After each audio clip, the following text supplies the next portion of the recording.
प्रदेश सरकार की जनसंख्या को नियंत्रण में करने के लिए जनसंख्या नीति लागू होने के मध्य में राष्ट्रवादी कांग्रेस पार्टी के प्रमुख शरद पवार ने भी इस मुहिम की तरफदारी करते हुए कहा, देश की अर्थव्यवस्था को बनाए रखने, बेहतर रहन सहन और पर्यावरण संतुलन के लिए जनसंख्या पर काबू पाना बहुत ही आवश्यक हो गया है। एनसीपी प्रमुख ने बयान जारी करते हुए कहा, विश्व जनसंख्या दिवस के दिन देश के हर नागरिक को जनसंख्या नियंत्रण में अपना योगदान देने की शपथ लेनी चाहिए, क्योंकि जनसंख्या नियंत्रण एक बेहतर देश के साथ साथ बेहतर जीवन और पर्यावरण को संतुलित बनाए रखने में बहुत ही लाभदायी है। उत्तर प्रदेश के मुख्यमंत्री ने कहा, बढ़ती जनसंख्या सभी समस्याओं की जड़ है। इससे समाज में असमानता फैल रही है। इसको नियंत्रण में करना बहुत जरूरी है ताकि एक बेहतर समाज का निर्माण हो सके।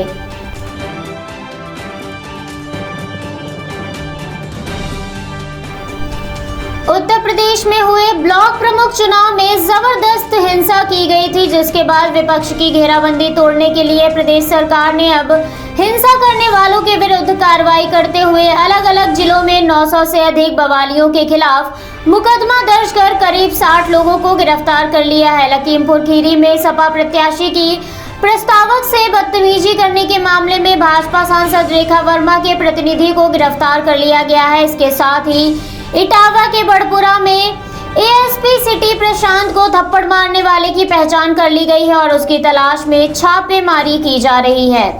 भाजपा सांसद रेखा वर्मा पर आरोपियों को शह देने के आरोप लग रहे थे, जिसके बाद सीओ समेत 6 पुलिस कर्मियों को पहले ही निलंबित किया जा चुका है। रविवार को इन्हीं आरोपों में उनके प्रतिनिधि सुमित तिवारी को गिरफ्तार कर लिया गया था। एसपी सिटी प्रशांत कुमार प्रसाद को थप्पड़ मारने वाले की पहचान भाजपा नेता विमल भारद्वाज के रूप में हुई है। जिसके बाद विमल भारद्वाज की तलाश में पुलिस टीमें लगाई गई हैं।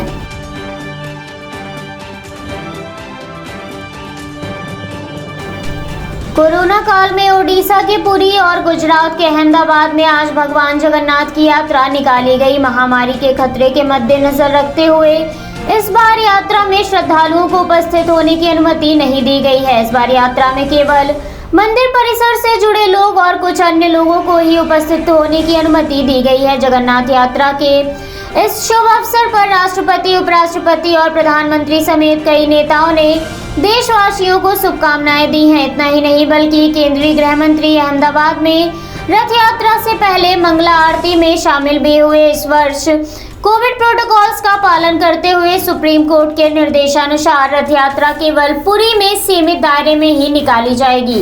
पिछले साल की तरह इस साल भी रथ यात्रा के दौरान कोरोना नियमों का सख्ती से पालन किया जाएगा। राष्ट्रपति ने शुभकामनाएं देते हुए कहा, मैं प्रार्थना करता हूं कि प्रभु जगन्नाथ के आशीर्वाद से सभी देशवासियों का जीवन सुख, समृद्धि और स्वास्थ्य से परिपूर्ण बना रहे। उपराष्ट्रपति ने कहा, ये जगन्नाथ यात्रा पारंपरिक है और खासकर ओडिशा के निवासियों के लिए। प्रधानमंत्री ने भी शुभकामनाएं देते हुए कहा, भगवान जगन्नाथ सभी के जीवन में अच्छा स्वास्थ्य और समृद्धि लाएं। इसके साथ ही कांग्रेस नेता राहुल गांधी ने भी जगन्नाथ यात्रा की देशवासियों को शुभकामनाएं दी हैं।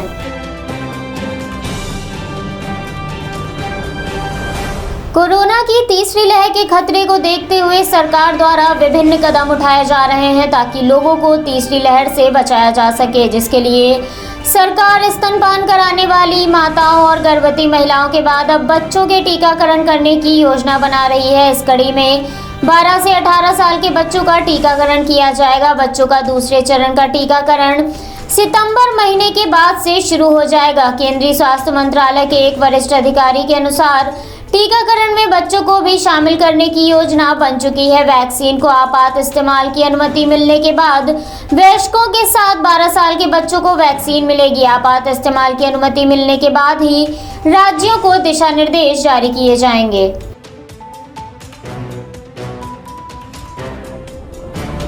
महामारी के आंकड़ों में गिरावट होने के साथ ही पाबंदियों में ढील दी जा रही है, जिस कड़ी में अब राजधानी दिल्ली भी धीरे धीरे खुल रही है। सरकार द्वारा दी जा रही छूट के बाद लोगों को काफी राहत मिल रही है। राष्ट्रीय राजधानी को चरणबद्ध तरीके से अनलॉक किया जा रहा है, जिसके लिए नई गाइडलाइंस भी जारी कर दी गई हैं। आज से शिक्षण संबंधी ट्रेनिंग की इजाजत मिल गई है। इसके साथ ही शैक्षिक प्रशिक्षण के लिए स्कूलों और शैक्षणिक संस्थानों में 50% क्षमता के साथ ऑडिटोरियम और असेंबली हॉल भी खोले जा सकेंगे। डीडीएमए ने शैक्षणिक और प्रशिक्षण गतिविधियों को पूरी तरह से प्रतिबंधित गतिविधियों की सूची से हटा दिया है। डीडीएमए द्वारा जारी की गई ये गाइडलाइन 26 जुलाई तक के लिए है। इसके अनुसार शिक्षण संस्थानों को खोलने की पूर्व प्रक्रिया का भी आभास मिल रहा है। जारी किए गए नए दिशा निर्देशों के अनुसार सभी जगहों पर कोविड-19 से जुड़ी मानक संचालन प्रक्रिया व दिशा निर्देशों के साथ बचाव के नियमों का सख्ती से पालन करना होगा। 50% क्षमता के साथ ट्रेनिंग और मीटिंग के लिए इन सेंटरों का इस्तेमाल किया जा सकता है, लेकिन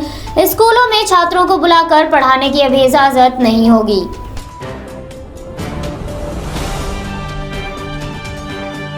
से मानसून की शुरुआत हुई थी, जिसके बाद मानसून भारत के अधिकतर राज्यों में पहुंच गया, मगर राजधानी दिल्ली में मानसून का इंतजार अभी भी बरकरार है। दिल्ली के साथ साथ उत्तर भारत भी अभी तक सूखा है। यहाँ पर लगातार मानसून में देरी हो रही है, जिस वजह से तापमान दिन पर दिन बढ़ता जा रहा है। पंजाब, हरियाणा सहित उत्तर भारत के ज्यादातर राज्यों में बारिश का अलर्ट जारी किया गया है। वहीं मुंबई के कई इलाकों के लिए अगले 5 दिनों तक रेड और ऑरेंज अलर्ट भी जारी किया गया है। इसके साथ ही राजधानी दिल्ली में आज भी बारिश का अलर्ट जारी किया गया है। इस वक्त दक्षिण भारत और मध्य भारत में मानसून सक्रिय है। माना जा रहा है कि झारखंड, बिहार, बंगाल समेत पूरे पूर्वोत्तर भारत में बारिश की गतिविधियां कम हो जाएंगी। वहीं दिल्ली, पंजाब, हरियाणा, उत्तर प्रदेश व राजस्थान में गर्मी व उमस से आज से राहत मिल जाएगी।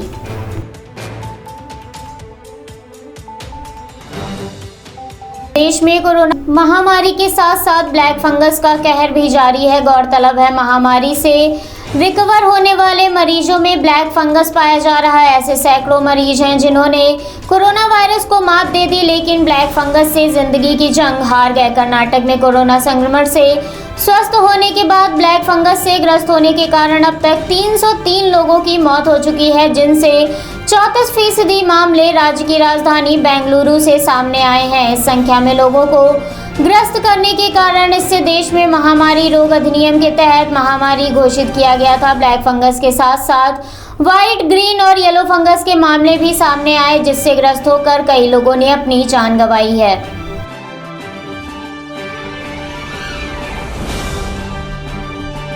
कोविड-19 महामारी के आंकड़ों में लगातार गिरावट दर्ज की जा रही है। हालातों में लगातार सुधार होने के बाद पाबंदियों का सिलसिला भी कम हो रहा है। केंद्रीय स्वास्थ्य मंत्रालय से प्राप्त जानकारी के अनुसार पिछले 24 घंटे में कोविड के 37,154 मामले सामने आए। रिकवरी दर में भी लगातार वृद्धि हो रही है। पिछले 24 घंटे में इस महामारी को मात देने वाले लोगों की संख्या 39,649 है। इसके साथ ही इस महामारी से पिछले 24 घंटे में 724 लोगों ने अपनी जान गंवाई। अब तक इस महामारी से ग्रस्त होने वाले लोगों की संख्या 3,08,74,376 है। इस महामारी से अब तक रिकवर होने वाले लोगों की संख्या 3,14,0713 हो गई है। इस समय भारत में सक्रिय मामलों की संख्या 4,50,899 है। भारत में दुनिया का सबसे बड़ा टीकाकरण अभियान चलाया जा रहा है। इस अभियान के तहत अब तक 37,73,52,501 लोगों को टीका लगाया जा चुका है, जिसमें बीते 24 घंटे में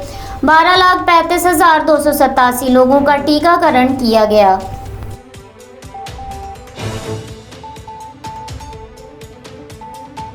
कोरोना के डेल्टा स्ट्रेन के बढ़ते हुए खतरे के मद्देनजर एक राहत भरी खबर सामने आ रही है। नोवोसिबिर्स्क स्टैंड यूनिवर्सिटी लेबोरेटरी के प्रमुख और रसायन एकेडमी ऑफ साइंसेज के प्रोफेसर सेर्जी नोतोसोव के अनुसार वायरल वेक्टर और mRNA, जिसमें स्पुतनिक वी वैक्सीन भी शामिल है, वो डेल्टा वेरिएंट से बचाने में 90% कारगर है। उन्होंने आगे बताया, स्पुतनिक वी समेत अभी mRNA और वेक्टर वैक्सीन डेल्टा वेरिएंट से स्पुतनिक वी वैक्सीन बचाने में सक्षम है। हालांकि इसका प्रभाव जरूर थोड़ा कम हुआ है, मगर इस वेरिएंट के विरोधी ये सुरक्षा कवच बनाने में सक्षम साबित हुआ है। तो वहीं दूसरी ओर स्पुतनिक 5 टीके का निर्माण जहां हुआ है, यानी गमालिया रिसर्च सेंटर, उसके वैज्ञानिक प्रोफेसर व्लादिमीर गुश्चिन ने कहा था कि स्पुतनिक वी टीका कोरोना के डेल्टा वेरिएंट से बचाने में 100% असरदार है।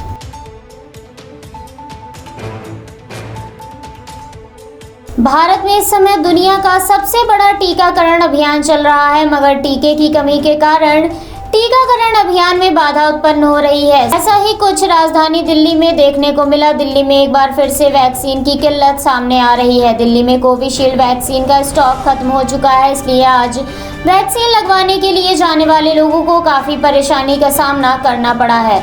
स्वास्थ्य विभाग से प्राप्त जानकारी के अनुसार दिल्ली के पास शनिवार सुबह तक कोविशील्ड की केवल 63,000 खुराकें थी। शनिवार को दिन भर चले टीकाकरण के बाद ये स्टॉक खत्म हो गया है। दिल्ली में वर्तमान समय में 1374 केंद्रों पर टीकाकरण किया जा रहा है, जिसमें से ज्यादातर केंद्रों पर कोविशील्ड ही लगाई जा रही है। रविवार तक वैक्सीन की आपूर्ति नहीं हो सकी। ऐसे में अगर सोमवार सुबह तक वैक्सीन नहीं मिली तो कई केंद्र बंद रहे। इससे कोविशील्ड लगवाने के लिए पंजीकरण करा चुके लोगों को वापस लौटना पड़ा। दिल्ली में पिछले 10 दिनों में 14 लाख लोगों को वैक्सीन लग चुकी है, जिसमें अधिकतर युवा शामिल है।